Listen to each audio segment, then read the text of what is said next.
मार्च 19 तारिखर matric परीक्षा खाता देखा आरंभ। एही मूल्यांकन प्रक्रिया एप्रिल 2 तारिख सुधा शेष करने बोर्ड पक्षर समय धार्य होईछि। मैट्रिक सह स्टेट ओपन स्कूल सर्टिफिकेट और संस्कृत मध्यमा खाता देखा 30 जिले में समुदाय 50 मूल्यांकन केन्द्र होईछि। एथिरु 47 हाईस्कल में मैट्रिक खाता देखा लगी व्यवस्था रहितबा बेले 2टी केन्द्र में एसओएससी और गोटे केन्द्र में मध्यमा खाता देखाहेब। मूल्यांकन स्वच्छता बजाय रखा केउ नोडाल सेंटर उत्तर खातागुड़िक केउ मूल्यांकन केन्द्र को जीव से बाबद बोर्ड पक्षर गोपनीय भाव टीम गुड़िक नियुक्ति करा जायछे। परवर्ती खबर भुवनेश्वर में कालबैशाखी होर्डिंग भुशुड़ी जनकर मृत्यु। राज्यर विभिन्न स्थान में वर्षा आरंभ होता बेले काली संध्यारे भुवनेश्वर में कालबैशाखी तांडव रचिছে। अचानक पाणीपाग परिवर्तन सहित झड़ तोफान और वर्षा होता। पात्रपड़ा आईगिणिया दुर्गामंडप पाखरे एक बड़ होर्डिंग भुशुड़ी पड़ू जनकर मृत्यु घटी। एकाधिक दोकान घर भांगी जाइए। सहरर विभिन्न अंचल में जोरदार पवन बहिबा सहित गछ विद्युत खुंट और किछि घरद्वार क्षतिग्रस्त होइछि।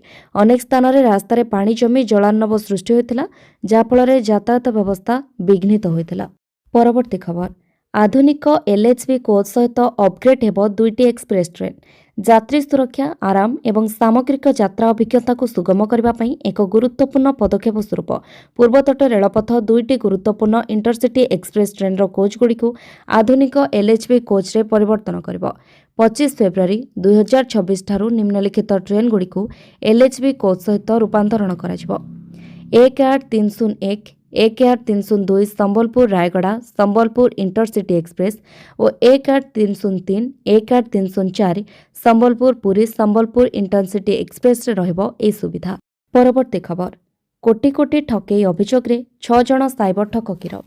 कोटी कोटी टंका ठकई अभियोग रे ओडिशा पुलिस 6 जन को गिरफ करिछि। भद्रक रे 2 कोटी ऊर्ध्व टंकार साइबर ठकेई घटनार पर्दाफाश करिछि भद्रक टाउन पुलिस। 2टी पृथक मामला रे 5 जन अभियुक्तों को गिरफ करने सहित अनेक फ्रॉड अकाउंट को सीज करिछि।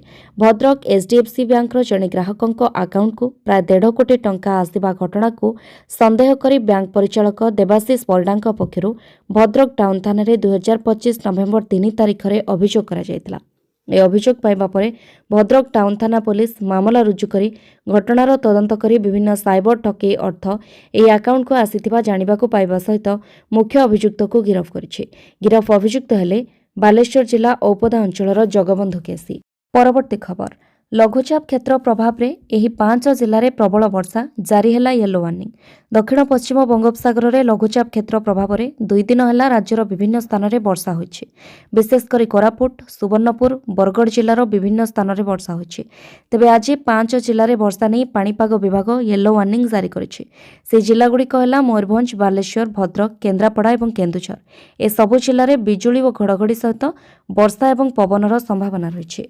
परवर्ती खबर शैलबाला महिला कॉलेज को विश्वविद्यालय मान्यता दाबी जिद्रे अटल छात्री। मासेरु अधिक समय धरी कॉलेजर छात्री और पूर्वतन छात्री माने आंदोलन चलाइछन्ति। एने काली जिलापालଙ୍କ सहित आलोचना होइतला किंतु आलोचना सफल होइनाही बोली छात्री माने सूचना दैछन्ति। अन्यपटे जिलापाल कहिछन्ति प्रथमे जमी समस्या समाधान और कॉलेजर उन्नतीकरण कराजिबो, एहा परे अन्यान्य समस्यार समाधान हेबो।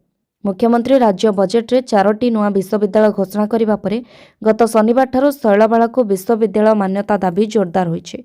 छात्री मानकु समर्थन करी पुरातन छात्री माने मध्य आंदोलन रे शामिल होइछन्ति।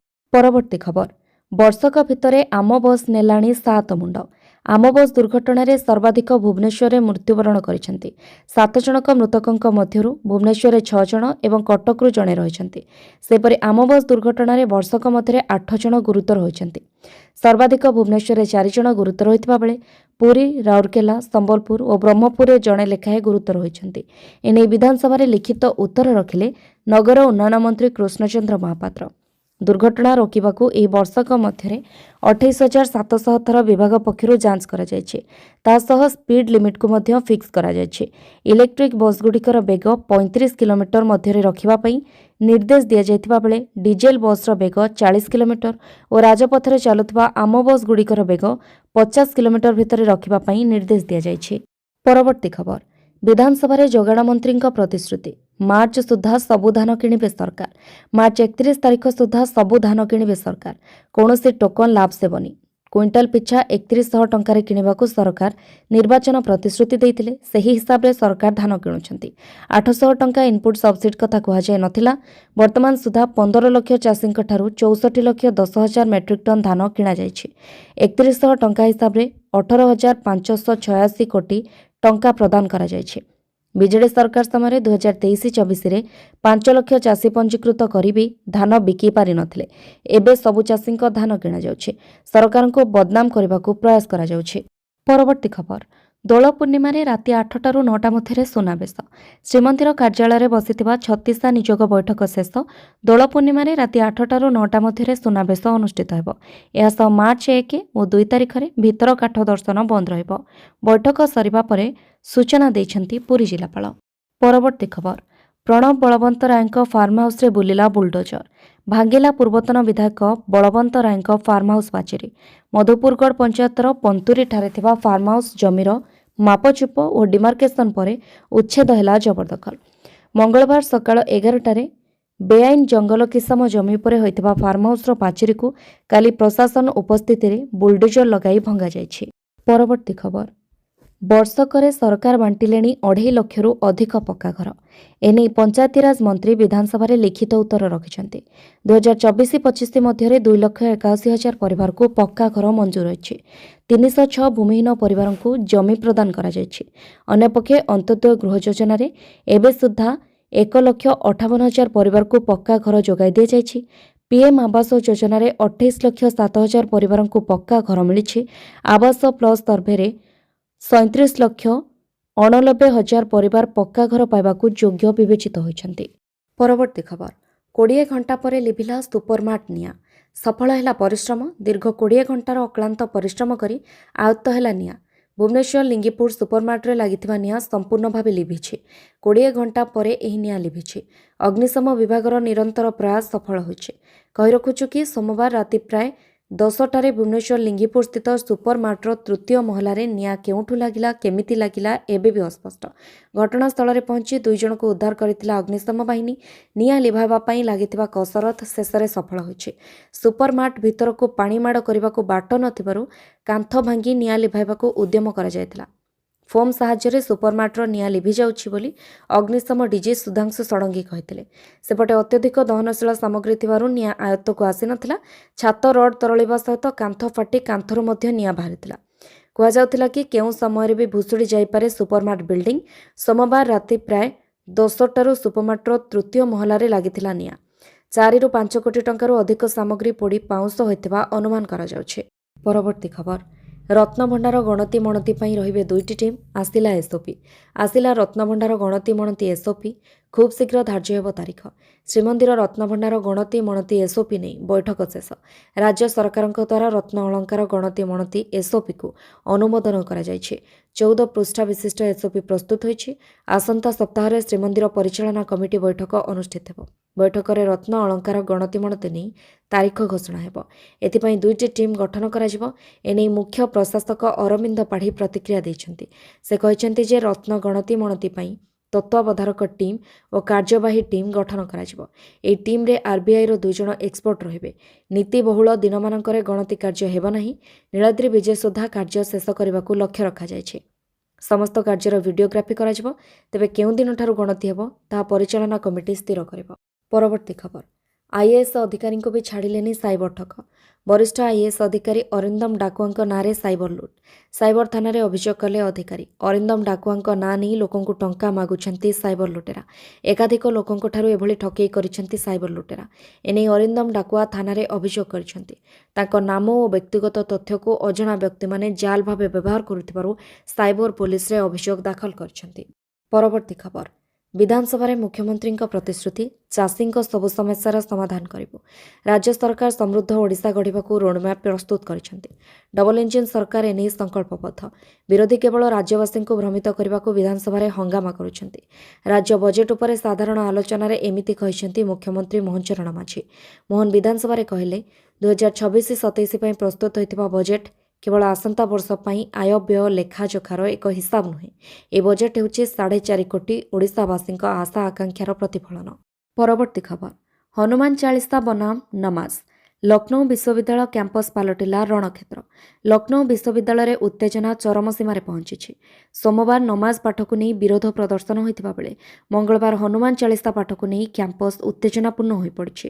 ଛାତ୍ରମାନେ ସକାଳଠାରୁ ବିଶ୍ୱବିଦ୍ୟାଳୟର ମୁଖ୍ୟ ଫାଟକରେ ଏକାଠି ହୋଇ ନାରାବାଜି କରୁଛନ୍ତି। ଗଣ୍ଡଗୋଳ ନିୟନ୍ତ୍ରଣ କରିବା ପାଇଁ ପୋଲିସ ମୁତୟନ କରାଯାଇଛି। କ୍ୟାମ୍ପସ୍ ଭିତରେ ନମାଜ ପାଠ କରିଥିବା 13 ଜଣ ଛାତ୍ରଙ୍କୁ ନୋଟିସ୍ ଜାରି କରାଯାଇଥିଲା।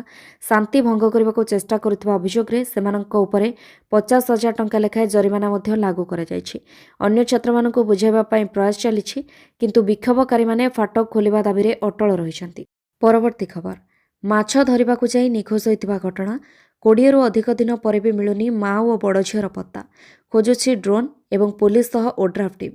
ମାଛ ଧରିବାକୁ ଯାଇ ଫେବୃଆରୀ 1 ତାରିଖରୁ ପରିବାରର 4 ଜଣ ସଦସ୍ୟ ନିଖୋଜ ହୋଇଯାଇଥିଲେ। ବାପା, ସାନ ଝିଅର ମୃତଦେହ ଉଦ୍ଧାର ହୋଇଛି, କିନ୍ତୁ ଗର୍ଭବତୀ ମା' ଓ ବଡ଼ ଝିଅ ନିଖୋଜ ଅଛନ୍ତି। ଡ୍ରୋନ୍ ବୁଲୁଛି। ଓଡ୍ରାଫ୍ ଟିମ୍ ପାଣି ଭିତରେ ଖୋଜୁଛନ୍ତି। ସାବେରୀ ନଈର ପ୍ରତିଟି କୋଣ କୋଣ ବୁଲୁଛନ୍ତି ଓଡ୍ରାଫ୍ ଟିମ୍, ଅଥଚ ମା' ଝିଅଙ୍କର କୌଣସି ଖୋଜ ଖବର ନାହିଁ। ଫେବୃଆରୀ 1ରେ ସାବେରୀ ନଈକୁ ମାଛ ଧରିବାକୁ ଯାଇ ନିଖୋଜ ହୋଇଯାଇଥିଲେ ବୈପାରିଗୁଡ଼ା ଦଣ୍ଡାବାଡ଼ି ଗାଁର ଲଳିତ ଓ ତାଙ୍କ ପରିବାର। ବହୁ ଖୋଜାଖୋଜି ପରେ 18 ତାରିଖ ଅପରାହ୍ନରେ ବାପା ଲଳିତ ଓ ସାନ ଝିଅ ଗେହ୍ଲିଙ୍କର ମୃତଦେହ ନଦୀ କୂଳରୁ ଉଦ୍ଧାର କରାଯାଇଥିଲା। ଗର୍ଭବତୀ ମା' ଓ ବଡ଼ ଝିଅର ପତ୍ତା ମିଳୁନି। ପରବର୍ତ୍ତୀ ଖବର, ଚାକିରି ନାଁରେ ଠକିଦେଲେ, ଲକ୍ଷ ଲକ୍ଷ ଟଙ୍କା ଲୁଟି ନେଲେ। ବେକାର ଯୁବକ ଯୁବତୀଙ୍କୁ ଠକୁଛି ସିକ୍ୟୁରିଟି ସଂସ୍ଥା। ଚାକିରି ନାଁରେ ଲକ୍ଷ ଲକ୍ଷ ଟଙ୍କା ଠକେଇ ଅଭିଯୋଗ। ଯୁବକ ଯୁବତୀଙ୍କୁ ଚାକିରିର ପ୍ରଲୋଭନ ଦେଖାଇ କେଭା ନାମକ ସିକ୍ୟୁରିଟି ସଂସ୍ଥା ନାଁରେ ଠକେଇ ଅଭିଯୋଗ କଲେ ଶତାଧିକ ଯୁବକ ଯୁବତୀ। ସୁବର୍ଣ୍ଣପୁର ସହରର କେଭା ନାମକ ସିକ୍ୟୁରିଟି ସଂସ୍ଥା ନାଁରେ ଏମିତି କିଛି ଅଭିଯୋଗ ଆସିଛି। ବେକାର ଯୁବକ ଯୁବତୀଙ୍କୁ ଚାକିରିର ପ୍ରଲୋଭନ ଦେଖାଇ ପାଖାପାଖି 1 କୋଟି ଟଙ୍କା ଆଦାୟ କରିଥିଲେ ସଂସ୍ଥାର ନିର୍ଦ୍ଦେଶକ ସତ୍ୟବ୍ରତ ସାହୁ ଓ ତାଙ୍କ ସହଯୋଗୀ ଶତ୍ରୁଘ୍ନ ବାଗ। ପରେ କିନ୍ତୁ ଚାକିରି ନ ଦେଇ ଭଣ୍ଡେଇ ଚାଲିଥିଲେ।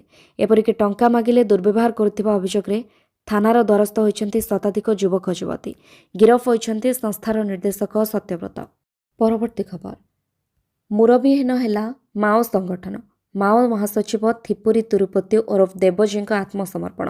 ତେଲେଙ୍ଗାନା ପୋଲିସ ଡିଜିଙ୍କ ନିକଟରେ ଆତ୍ମସମର୍ପଣ କଲା କୁଖ୍ୟାତ ମାଓବାଦୀ ଥିପୁରୀ ତିରୁପତି। ତାଙ୍କ ସହ ଆହୁରି 3 ମୋଷ୍ଟ ୱାଣ୍ଟେଡ୍ ମାଓବାଦୀ ଆତ୍ମସମର୍ପଣ କରିଛନ୍ତି। ସିସିଏମ୍ ମାଲାରାଜ୍ଜୀ ରେଡ୍ଡି ଓରଫ ସଂଗ୍ରାମୀ, ତେଲେଙ୍ଗା ଷ୍ଟେଟ୍ କମିଟି ସଚିବ ବଡ଼େର ଚୋଖା ରାଓ ଓରଫ ଦାମୋଦର ଏବଂ ଏସିଏମ୍ ନରସିମ୍ହା ରେଡ୍ଡି ଓରଫ ଗଗନା ଆତ୍ମସମର୍ପଣ କରିଛନ୍ତି। ମାଓ ବିରୋଧୀ ଅପରେସନ ଦିନକୁ ଦିନ ବଢ଼ି ଚାଲିଥିବା ବେଳେ ଧୀରେ ଧୀରେ ମାଓ ଗତିବିଧି ସଙ୍କୁଚିତ ହେବାରେ ଲାଗିଛି। ଲଗାତାର ସର୍ଚ୍ଚ ଅପରେସନ ମାଓବାଦୀଙ୍କୁ ଦୁର୍ବଳ କରିବାରେ ଲାଗିଛି। ଫଳରେ କାଲି ପୋଲିସ ପାଖରେ ଆତ୍ମସମର୍ପଣ କରିଛି ମାଓ ମହାସଚିବ। ପରବର୍ତ୍ତୀ ଖବର, ହାଇଟେକ୍ ହେଉଛି ଦିଲ୍ଲୀ ଏନ୍ସିଆର, ଘରକୁ ଘର ଡେଲିଭରି କରୁଛି ଡ୍ରୋନ୍। ବିଶ୍ୱର ସର୍ବବୃହତ ଏଆଇ ସମ୍ମିଳନୀ ଭାରତରେ ଅନୁଷ୍ଠିତ ହେବା ପରେ ଦିଲ୍ଲୀ ଏନ୍ସିଆର ଏବେ ଅଧିକ ହାଇଟେକ୍ ହେବାରେ ଲାଗିଛି। ଘର ଘର ବୁଲି ଡୋର୍ ଟୁ ଡୋର୍ ଡେଲିଭରି ପାଇଁ ଅତ୍ୟାଧୁନିକ ଡ୍ରୋନ୍ ଓ ଏଆଇ ରୋବୋଟ୍ର ବ୍ୟବହାର ଆରମ୍ଭ ହୋଇଛି। ଗୁରୁଗ୍ରାମ ସ୍ଥିତ drone delivery company sky air ଏହି ସେବା ପ୍ରଥମେ ଆରମ୍ଭ କରିଛି। ଏଆଇ ଇମ୍ପାକ୍ଟ ସମ୍ମିଳନୀରେ ସୂଚନା ଦେଇ ସ୍କାଏ ଏୟାର ମୋବିଲିଟିର ସିଓ ଅଙ୍କିତ କୁମାର କହିଛନ୍ତି, ଆମେରିକୀୟ କମ୍ପାନୀ ଆରାଇଭ୍ ଏଆଇ ଓ ଅଟୋନୋମି ସହିତ ଆମର ସହଭାଗିତା ଏକ ଗୁରୁତ୍ୱପୂର୍ଣ୍ଣ ପଦକ୍ଷେପ। ଆଗାମୀ ଦିନରେ ଏହି ଡ୍ରୋନ୍ ସେବାକୁ ଆହୁରି ବିସ୍ତାର କରାଯିବ। ଏହି ସିଷ୍ଟମ୍ ସାହାଯ୍ୟରେ ରୋବୋଟ୍ କୌଣସି ମାନବ ସାହାଯ୍ୟ ବିନା ଘରକୁ ସାମଗ୍ରୀ ପହଞ୍ଚାଇବ। ପରବର୍ତ୍ତୀ ଖବର, ଆସନ ବଣ୍ଟାକୁ ନେଇ ଡିଏମ୍କେ କଂଗ୍ରେସ ଭିତରେ ନୂଆ ମୋଡ଼। ତାମିଲନାଡୁ ବିଧାନସଭା ନିର୍ବାଚନ ପାଇଁ ଆସନ ଭାଗବଣ୍ଟାକୁ ନେଇ ଶାସକ ଡିଏମ୍କେ ଓ କଂଗ୍ରେସ ମଧ୍ୟରେ ଚାଲିଥିବା ଆଲୋଚନା ନୂଆ ମୋଡ଼ ନେଇଛି। ଅତିକମ୍ରେ 40ଟି ବିଧାନସଭା ଆସନ ଓ ଗୋଟାଏ ରାଜ୍ୟସଭା ଆସନ ପାଇଁ ଦାବି କରୁଛି କଂଗ୍ରେସ। ମାତ୍ର କଂଗ୍ରେସକୁ ଡିଏମ୍କେ ଗୋଟିଏ ରାଜ୍ୟସଭା ଆସନ ଛାଡ଼ିବାକୁ ରାଜି ଥିଲେ ମଧ୍ୟ 25ରୁ ଅଧିକ ବିଧାନସଭା ଆସନ ଛାଡ଼ିବାକୁ ଚାହୁଁନାହିଁ। ଆଗାମୀ ମାର୍ଚ୍ଚ ମାସରେ ତାମିଲନାଡୁରେ 6ଟି ରାଜ୍ୟସଭା ଆସନ ପାଇଁ ନିର୍ବାଚନ ହେବ। ପରବର୍ତ୍ତୀ ଖବର, କେରଳ ହେବ କେରଳମ୍। କେନ୍ଦ୍ର କ୍ୟାବିନେଟ୍ର ନାମ ପରିବର୍ତ୍ତନକୁ ମଞ୍ଜୁରୀ। ମଙ୍ଗଳବାର ନୂତନ ପିଏମ୍ଓ କୋଠା ସେବା ତୀର୍ଥରେ ଅନୁଷ୍ଠିତ ପ୍ରଥମ କେନ୍ଦ୍ର କ୍ୟାବିନେଟ୍ ବୈଠକରେ ଅନେକ ଗୁରୁତ୍ୱପୂର୍ଣ୍ଣ ନିଷ୍ପତ୍ତି ନିଆଯାଇଛି। ଏହି ବୈଠକରେ ରାଜ୍ୟର ନାମକୁ କେରଳମ୍ କରିବା ପାଇଁ କେରଳ ସରକାରଙ୍କ ପ୍ରସ୍ତାବକୁ ଅନୁମୋଦନ କରାଯାଇଛି। ଏପ୍ରିଲ-ମେ ମାସରେ ହେବାକୁ ଥିବା କେରଳ ବିଧାନସଭା ନିର୍ବାଚନ ପୂର୍ବରୁ ଏହି ପଦକ୍ଷେପ ନିଆଯାଇଛି। କେରଳ ବିଧାନସଭା 24 ଜୁନ୍ 2024ରେ ସର୍ବସମ୍ମତିକ୍ରମେ ଏକ ପ୍ରସ୍ତାବ ଗୃହୀତ କରିଥିଲା, ଯେଉଁଥିରେ କେନ୍ଦ୍ର ସରକାରଙ୍କୁ ରାଜ୍ୟର ନାମ ଆନୁଷ୍ଠାନିକ ଭାବରେ କେରଳମ୍ ଭାବେ ପରିବର୍ତ୍ତନ କରିବାକୁ ଅନୁରୋଧ କରାଯାଇଥିଲା। ବିଧାନସଭାର ପ୍ରସ୍ତାବ ପରେ ମଙ୍ଗଳବାର କେନ୍ଦ୍ର କ୍ୟାବିନେଟ୍ ରାଜ୍ୟର ନାମ କେରଳରୁ କେରଳମ୍କୁ ପରିବର୍ତ୍ତନ କରିବାକୁ ମଞ୍ଜୁରୀ ଦେଇଛି। ପରବର୍ତ୍ତୀ ଖବର, କ୍ଷମତା ଲୋଭୀଙ୍କୁ ଆଇନା ଦେଖାଇବା ଅପରାଧ ନୁହେଁ, ଦେଶଭକ୍ତି। କହିଲେ ରାହୁଲ ଗାନ୍ଧୀ। ଶାନ୍ତିପୂର୍ଣ୍ଣ ବିରୋଧ ପ୍ରଦର୍ଶନ କରିବା ସବୁ ଭାରତୀୟଙ୍କ ଲୋକତାନ୍ତ୍ରିକ ଅଧିକାର। ଏହା ଆମ ରକ୍ତରେ ଅଛି। କ୍ଷମତା ଲୋଭୀଙ୍କୁ ଆଇନା ଦେଖାଇବା ଅପରାଧ ନୁହେଁ, ଏହା ହେଉଛି ଦେଶଭକ୍ତି।